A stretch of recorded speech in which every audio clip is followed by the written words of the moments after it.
Hi friends, welcome back to tasty recipes. ఈరోజు recipe దోసకాయ కాల్చిన పచ్చడి. టేస్ట్ అయితే చాలా బాగుంటుందండి. విలేజ్ స్టైల్లో తయారు చేసుకుందాము.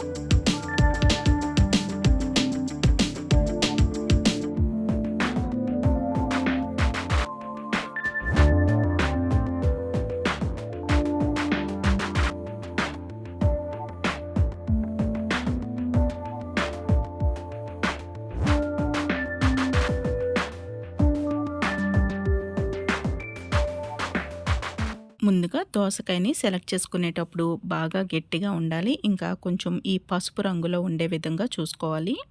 దోసకాయలు కొంచెం చేదు కూడా ఉంటాయండి. అందుకని ఒకసారి ముచ్చుకుని కట్ చేసుకుని పైన కొంచెం టేస్ట్ చేసుకోవాలి.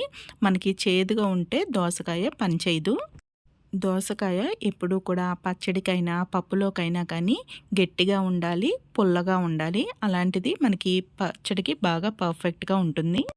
దోసకాయ మనకి ఇలా చెక్ చేసుకున్న తర్వాత పైన కొంచెం నూనె రాసుకోవాలండి. ఈ ఎల్లో పార్ట్ అంతా ఉంటుంది కదా, దానికంతా కూడా నూనె రాసుకోవాలి.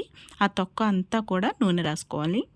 ఇప్పుడు దోసకాయకి అంతా కూడా చుట్టూ చిన్న చిన్న ఘాట్లు పెట్టుకోవాలి. మనం ఎగ్స్ పేలకుండా మనం ఘాట్లు పెట్టుకుంటాం కదా, అదేవిధంగా ఈ దోసకాయ కూడా పెట్టుకోవాలి.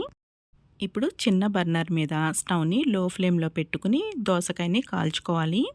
బాగా హై ఫ్లేమ్లో పెట్టుకున్నామంటే పైన తొక్క మాడిపోతుంది, కానీ లోపల గుజ్జు గట్టిగా ఉండిపోతుంది. అందుకని లో ఫ్లేమ్లో పెట్టుకుని కాల్చుకోవాలి.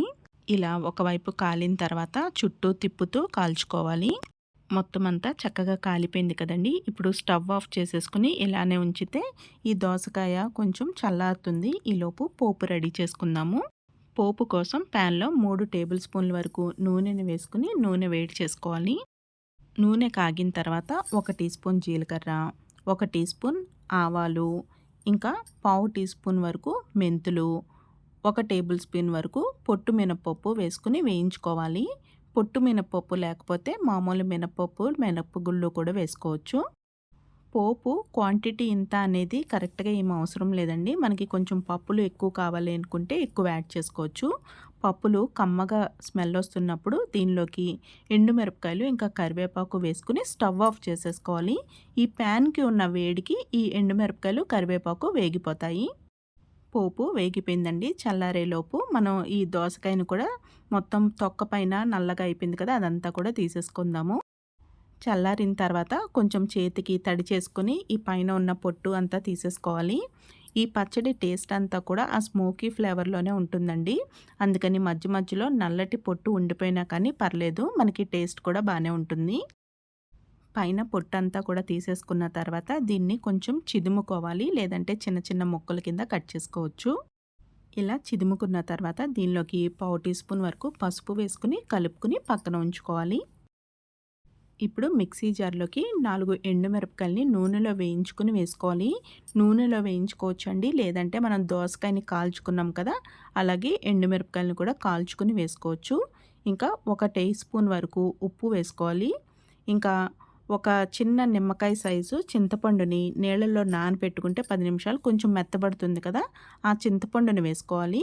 మధ్యలో ఈ గ్రైండ్ చేసేటప్పుడు మనకి కొంచెం గట్టిగా అనిపిస్తే చింతపండు నానబెట్టిన నీళ్ళు ఉంటాయి కదా, అవి కొన్ని వేసుకోవాలి. దోసకాయ పుల్లగా ఉంటుంది కదండి, ఆ పులుపుని బట్టి మనం చింతపండుని వేసుకోవాలి. ఇలా కొంచెం గ్రైండ్ చేసుకున్న తర్వాత దీనిలోకి ఒక 3 లేక 4 పచ్చిమిరపకాయలు వేసుకోవాలి. పచ్చిమిరపకాయలు ఇంకా ఎండుమిరపకాయలు ఇవన్నీ కూడా మనం తీసుకున్న దోసకాయ చింతపండు పులుపు దాన్ని బట్టి వేసుకోవాలండి. మనకి పులుపు ఎక్కువగా ఉంటే కొంచెం కారం ఎక్కువగా పడుతుంది.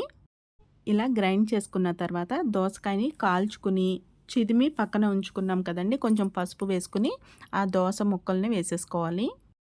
గింజలతో సహా వేసేస్తున్నాం కాబట్టి మెత్తగా రుబ్బుకుంటే బాగుంటుంది. ఇలా మెత్తగా గ్రైండ్ చేసుకున్న తర్వాత ఒకసారి టేస్ట్ చెక్ చేసుకోవాలండి. నాకు ఇక్కడ కొంచెం ఉప్పు తగ్గింది, అందుకని ఒక అర టీ స్పూన్ వరకు ఉప్పు వేస్తున్నాను. మనకి పులుపు తగ్గిన కారం తగ్గిన యాడ్ చేసుకోవచ్చు. పచ్చడిని వేరే బౌల్లోకి ట్రాన్స్ఫర్ చేసేసుకుని ముందుగా రెడీ చేసుకున్న పోపును కూడా వేసుకుని కలుపుకుంటే మనకి దోసకాయ కాల్చిన పచ్చడి రెడీ అయిపోయిందండి. స్మోకీ ఫ్లేవర్తో డిఫరెంట్ టేస్ట్తో పచ్చడి అయితే చాలా బాగుంటుంది. వేడివేడి అన్నంలోకి బాగుంటుంది, ఇంకా ఇడ్లీ దోశ లాంటి వాటిలోకి కూడా కాంబినేషన్గా బాగుంటుంది. మరి మీరు ఒకసారి ట్రై చేసి చూసి ఈ సింపుల్ అండ్ టేస్టీ రెసిపీ నచ్చినట్టయితే ఫ్రెండ్స్‌కి, ఫ్యామిలీ మెంబర్స్‌కి షేర్ చేసి ఫుడ్ రీ ఛానల్‌ని సబ్స్క్రైబ్ చేసుకోవడం మర్చిపోకండి.